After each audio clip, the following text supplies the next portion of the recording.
Annyeonghaseyo Milwaukee, and welcome to our April edition of Annyeonghaseyo Milwaukee TV. I am Malia Zhang. The word Annyeonghaseyo means hello in the Hmong language. It is used to welcome or greet people. So Annyeonghaseyo, and welcome again to our show. Today, we will introduce you to Vong Zhang, Wisconsin's only Hmong conservation warden. We will also take you to join in on the Milwaukee Consortium for Hmong Health's 4th Annual Health Conference. Not only that, we continue our health conversation with the Asian Pacific American Medical Student Association of the Medical College of Wisconsin about mental health. Along with these great stories, we will have important news within the Hmong community to announce and share with you pieces of our rich and colorful culture. The Hmong community is among one of the highest minority groups in Wisconsin to utilize the services from Wisconsin Department of Natural Resources. Today, we take you to Lake Winnebago to introduce you to Vong Zhang, Wisconsin's only Hmong conservation warden. Let's go see what he has to say about his career protecting Wisconsin's natural resources.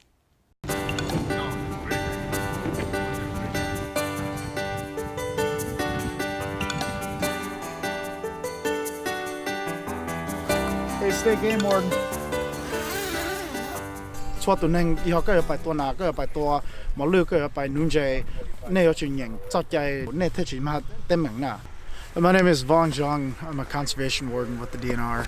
I originally went to college to go into law enforcement to be a city police officer, but after taking classes at UW Oshkosh, I almost had an epiphany. This is the route that I want to take. Conservation or natural resources law enforcement is the route that I wanted to go, and that's essentially how I got to where I am.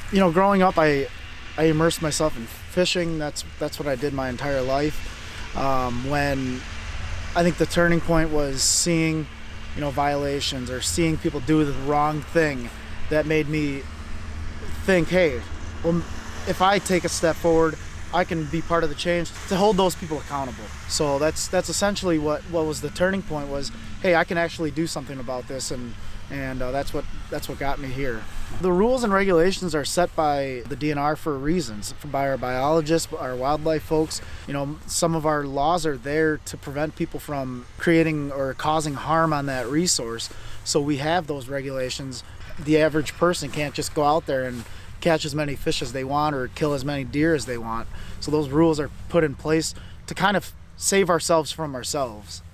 The rewards of doing this job is knowing that I make a difference. Knowing that, hey, today I have a purpose, and that's to protect people, serve the state of Wisconsin, and protect our natural resources. Whether it's a difference on the use of our resource, a difference in my community, as in getting more schools involved with 4-H programs or any kind of programs as far as natural resources, learn to fish, learn to hunt.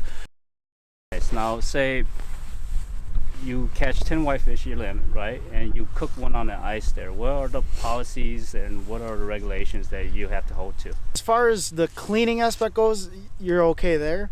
But as far as the cooking aspect goes, your county might have an ordinance that says, hey, you can't build a fire on the lake. So you have to look at your county ordinance to see whether or not they allow you to build that fire. That's not the DNR's discretion on that. So you'll have to check with county ordinances or any local ordinances that dictate whether or not you can do that.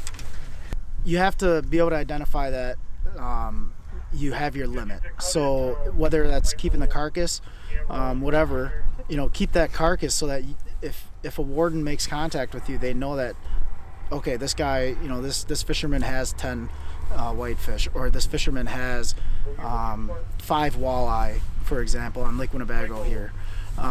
There's no size limit on Lake Winnebago for walleyes, but say in a river or a lake that has a size limit, you have to be able to identify that fish meets the size limit, because if you if you're catching walleyes all day and you're throwing the carcasses back into the water, not only are you littering now, there's no way to identify that you have the right size fish. So keeping those carcasses or some way to identify that fish was in fact the right size limit, and then you also meet the bag limit. So with the littering issue, Anytime you clean fish, you have to take those carcasses, those carcasses with you. You can't throw those back into the water. 有個人monge個包裏面嘅每度 warden 落頭落個個舉得破啊，有你頭落個亦唔弄到你啫嘛，個唔弄你就路有你啲個刀破河啊，嘅個有條刀破啊，個就係頭就冇住，出頭就冇住，聽冇破咗，車到佢頭個玻璃度嘅，佢曬嘅我就斷定咯，頭就冇住，聽我就你冇得破咗車啦。 有個包路嘅個開龍女嘅係個女，到實東到古浪到實東到一種夢嘅nhau電腦來睇八到啦。You know, we have difficult jobs. We don't, especially when it comes to fatalities or just the egregious situations. You know, that family support is crucial in keeping a mental mindset. You know, being able to get up every day and do your job without having to ponder on situations that happened in the past. So keeping that in mind is, your family is going to be there for you when you need it. Having that mental support is super beneficial. Building that trust is going to be the challenge for me. Building that relationship with the greater community, because there's only one of me, one Hmong game warden, and there's a high Hmong population in Wisconsin. So that's going to be the challenge for me. Thank you, Vong, for sharing your story. We wish you the best in your career in protecting Wisconsin's natural resources. Stay with us. We'll be right back to share with you what's going on in our Hmong community. At Hmong American Peace Academy, we know that education is the key to moving out of poverty. We know that without heritage, we are nothing. Hence, it's important that our scholars know who they are, where they come from, so they can be productive and contributing members of society. Hmong American Peace Academy honors the past and forges the future. Forever forward.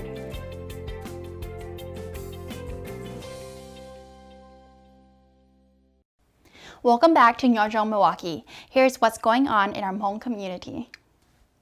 On Sunday, March 24th, Hmong community leaders and organizations hosted a reception for Governor Evers at Buckingham Palace. This reception gave the opportunity for Hmong community to meet and get to know the governor. Let's go see how the community greeted Governor Evers.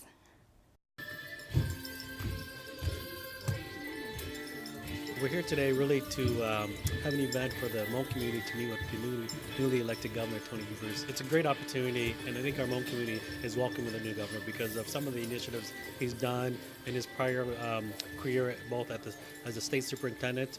We're really working on supporting Hmong students. More than 50% own the homes that they live in. And in terms of educational attainment, 63% of Hmong, almost 2/3, have a high school degree or higher. So that's all tremendous progress, right? Can you explain your experience with Governor Evers, what you guys did in 2005 and what that trip was all about? I was one of the Fulbright Scholar, one of the 25 educators from Wisconsin. We went to Laos, Vietnam, and Thailand. And the moment that I remember that when we were in Vietnam, in Holland Bay, he was down to earth. He was, I don't know, he's just such a leader, server. So this made me realize that sometimes it's not what we do, but how we do it. So I hope that the governor will open his door for dialogue, that will implement programs that will serve everybody and not just a group of people, but for all. Why do you think it's important for you to be here today with the Hmong community? Well, it's a large part of our community, and they did great. The Hmong people did such a great job for us in the Vietnam War, and so because of that efforts, many people came to the United States. We welcome them. They're doing great work for the state of Wisconsin. They're an important part of our state, and frankly, their culture is is a really great addition to our culture. What do you think the Hmong community can do, former Wisconsinites can do to help better the state? Yeah, absolutely. Well, they already are. I mean, they're graduating from high school at bigger numbers. They're involved with the economy at a high level. But I think the culture and the family relationships among each other, they're just a strong community, and they're united in what they want to accomplish. And so I think that's a huge addition to us. We value people's culture, and especially those cultures that really add something to all of us in the state. So I think it's a win-win for us as a state, and I think the more Hmong we get into leadership positions in the state, the better off we are. Okay, and any last remarks for us, for the Hmong community? It was a great night and a lot of excitement here, and I'm looking forward to the future working with the Hmong community. On Friday, April 5th at UW Milwaukee, Dr. Chia, along with the Secret War Hmong pilots, held a war, memory, and healing conversation. Many people packed a student union ballroom to hear the comments from their pilots and also discuss Dr. Vang's book, Fly Until You Die. Let's go take a peek at what went on and also listen to what community members had to say. And so I am here tonight on behalf of the residents of this city to say thank you. To say thank you not only to the heroes who are here, but to all of you, all of us who have Hmong ancestry, because of the sacrifices that you made as a result of the decisions that the heroes made in Vietnam. And I do think it is incredibly important that Dr. Chia wrote this book. Because I think one of the big mistakes that human beings make, not just Americans, not people from Laos, but Americans make is they forget our history. And when we forget our history, we are making a huge, huge mistake. You worked really hard on this book. What does this book mean to you? It's important to us to understand our history. And hopefully the people will gain a new perspective from this book. Mà do ít phố của do hải cho bé căn cứ kế của rõ cho ni chỉ bao bé cho kế cho nhỉ dùng đi trả bé cho nhỉ cơ bé nu bé rõ bé lu như hồng sư là sản cho thế sản bom thì bé mùng sư cho nó khó nó do ít khó qua cái phong tới nó do ít bộ trực chiến đồ bé thọ bé cho cứ tin lên trả sẽ đỡ đi cho mùi nhện kia đi sẽ bao hạt thì Hmong people are now Americans, and now they're taking their heroism and their contribution to freedom right here to the United States, right here, and they're continuing to contribute in other ways, and that's helping to make America that much stronger. And that's why I feel that the book that Dr. Vang wrote was so critical, because we have to get that message out, because it's not out there right now. And it's our job to promote that message and make sure that everybody in this country, you know, of all different backgrounds, are aware of the heroism of these fighter pilots. What's your take from all these stories that are going on tonight? These fighter pilots are heroes. You know, they gave their lives on the line, and I know some people talked about all the attributes that these people have, but one attribute they left out was their bravery. What they did is not easy, and what we really need to do in America is recognize their heroism and their commitment to freedom. And by getting a war memorial for these fighters, I think will help commemorate the heroism that these people have demonstrated.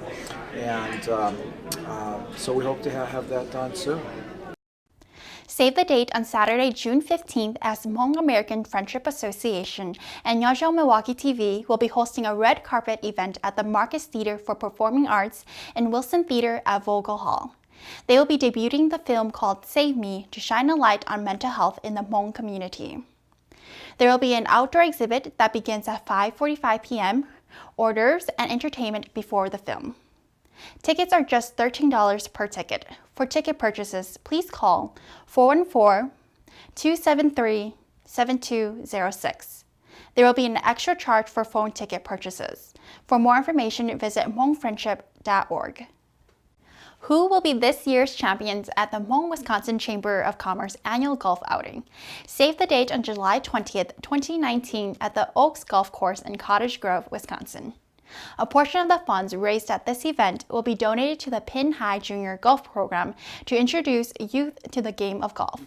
For more information, please visit hmongchamber.org/2019-golf-outing. As we come to the end of April, we want to recognize that April is Sexual Assault Awareness Month. Studies show that 1 in 5 girls and 1 in 20 boys are victims of child sexual abuse. If you're a victim of sexual assault, you can call these 24-hour crisis helplines. Stay with us. When we come back, we will have a health conversation with JC from the Asian Pacific American Medical Student Association of Medical College of Wisconsin about mental health. When it comes to starting your own business, it can be overwhelming and challenging. At the Hmong, Wisconsin Chamber of Commerce, we understand how important it is to give you resources to build and expand your business. That's why we've designed our services to generate rapid results to help businesses of all sizes and across all industries. Hmong, Wisconsin Chamber of Commerce, growing businesses in Wisconsin. Mental health is a very tough topic to talk about in the Hmong community. According to a 2018 study done by Alyssa Guying Vang at UW-Whitewater, Hmong youth are 4 times more likely to have suicidal ideation in their lifetime compared to the general population. Let's join in on the conversation as JC from PAMSA of the Medical College of Wisconsin talks with Don Yang. Today we have JC joining us. Please introduce yourself and tell us what we'll be talking about today. My name is JC and I'm a first-year medical student. I am part of the Asian Pacific American Medical Student Association, and today we will be talking about depression. So what is depression? So when someone says they're feeling depressed, I know a lot of times we think, oh, they're just feeling sad or blue for the day. But that is different than the mental illness of depression.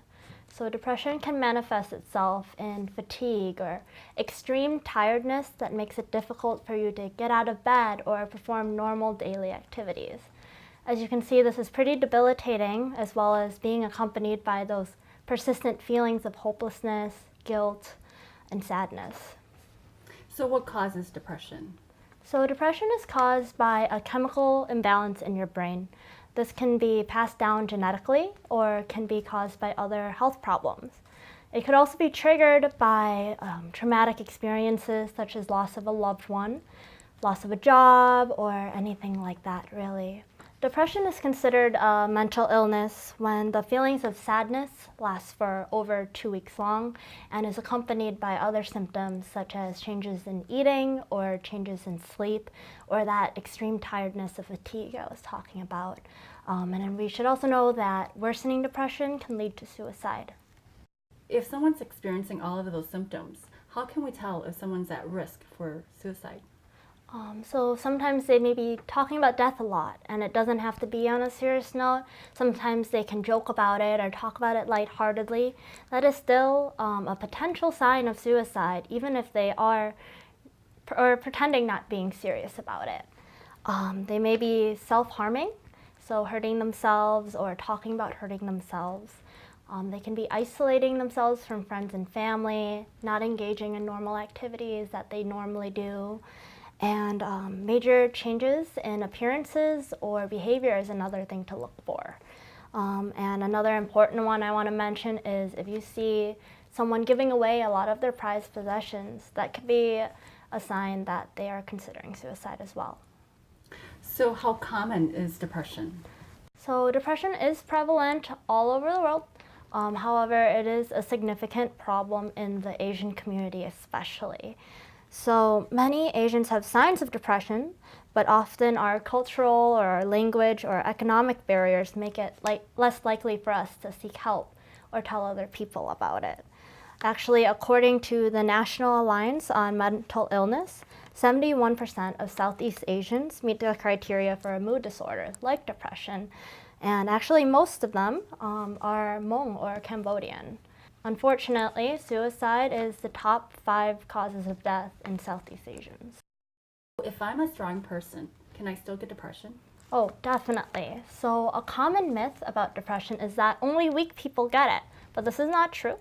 So if you are physically strong, you can still get depression. If you are mentally strong, you can still get depression. We have to remember that depression is an illness and not a choice. So what should I do if I think I'm depressed? Seek professional help. Call your doctor, set up an appointment with a therapist. If you are actively thinking about suicide, call the suicide hotline or 911. These resources can help provide you with help like medications or therapy. However, I do understand that it's difficult to reach out and take those big first steps when you're feeling so down and depressed.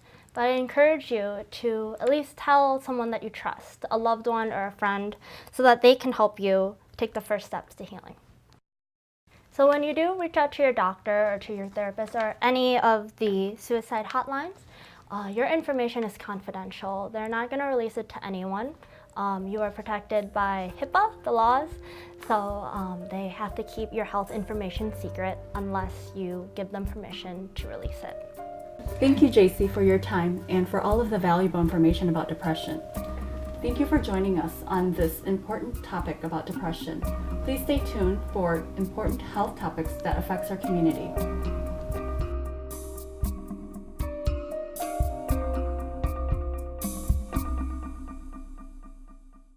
Thank you, JC and John, for these important health information about mental health. For more information about PAMSA, you can contact them at pamsa.mcw@gmail.com. Stay with us. We'll be right back to take you to join in on the Milwaukee Consortium for Hmong Health's annual conference at the Italian Community Center here in Milwaukee. Most things in life come with a price. And it's one that you're willing to pay. But you'd never say it costs too little. Which is why we offer straightforward options for your everyday financial needs with better rates and lower fees, so you have more money for the things that really matter.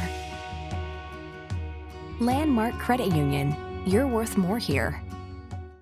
Asian Fusion, 1609 East North Avenue, Milwaukee, Wisconsin.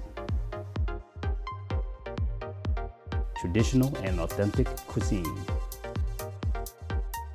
Seasoned with fresh herbs and spices. Experienced, trained specialty chefs.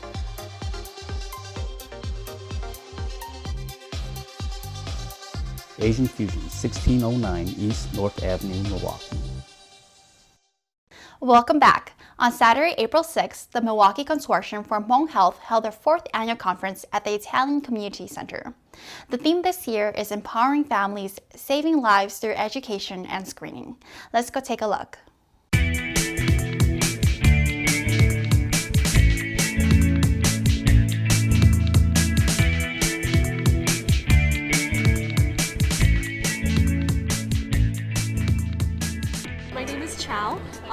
And I'm representing the Hmong Nurses Association, but I feel it's important to be here to, get the education out there, get people to, be a lot healthier and provide as much education as possible.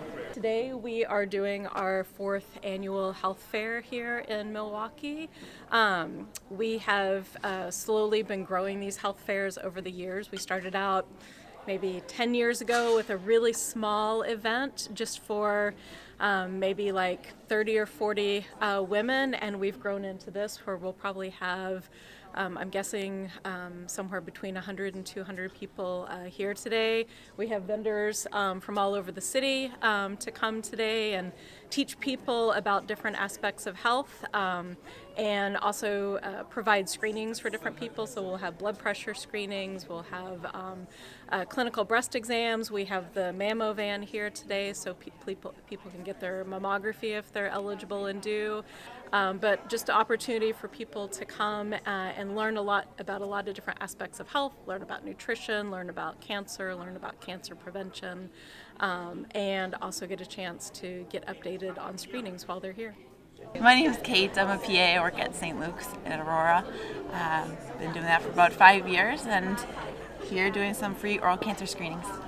Early detection of any cancer is important. The sooner we catch it, the sooner we can cure it, and the easier it is to cure it. And so by doing these free oral cancer screenings, we're able to help people detect abnormalities early, and then also just let people know about oral cancer. I am co-founder and registered nurse supervisor of Peace of Mind Home Health, and I'm also on the planning committee with the Hmong Health Consortium, especially in planning this conference here. And this really helps us to spread the word on health prevention, awareness on different health conditions in our Hmong community as well as our Southeast Asian community. You know, we have started out working primarily with the Hmong community. We've expanded a lot recently to other Southeast Asian immigrant communities. You know, we have a large Karen, Karenni communities here in the area.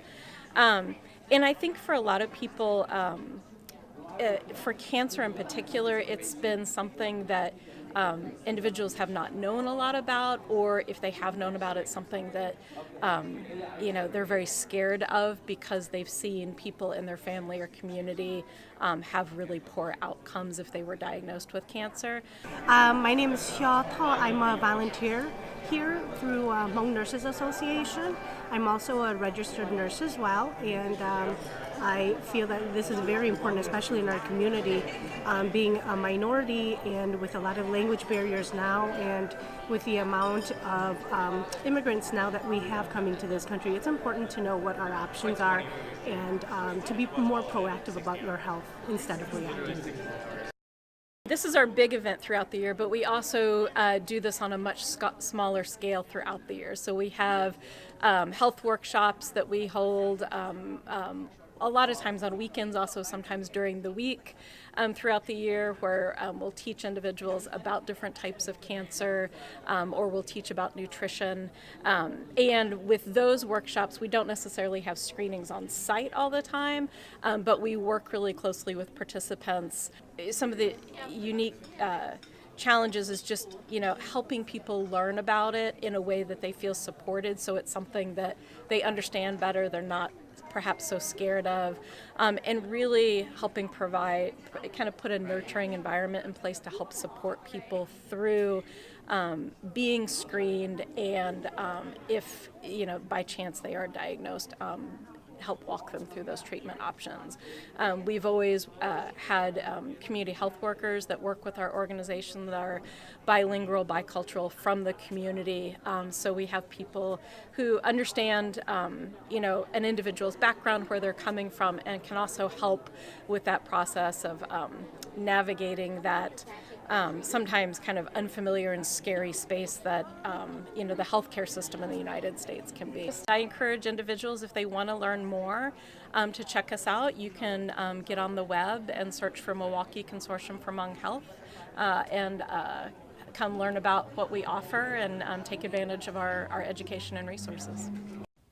Thank you to the Milwaukee Consortium for Hmong Health for hosting such an important event to educate the community about the importance of health screening. We appreciate your time for joining our April edition of Nyob Milwaukee TV, the first over-the-air Hmong television show in southeastern Wisconsin on WMLW The M. Follow and like us on Facebook and Instagram at Nyob Milwaukee TV, and subscribe to our YouTube channel at Nyob MKE. Before we say goodbye, we would like to leave you with this message. A friend is someone who understands your past, believes in your future, and accepts you just the way you are. Until next time, may our community continue to be blessed and inspired.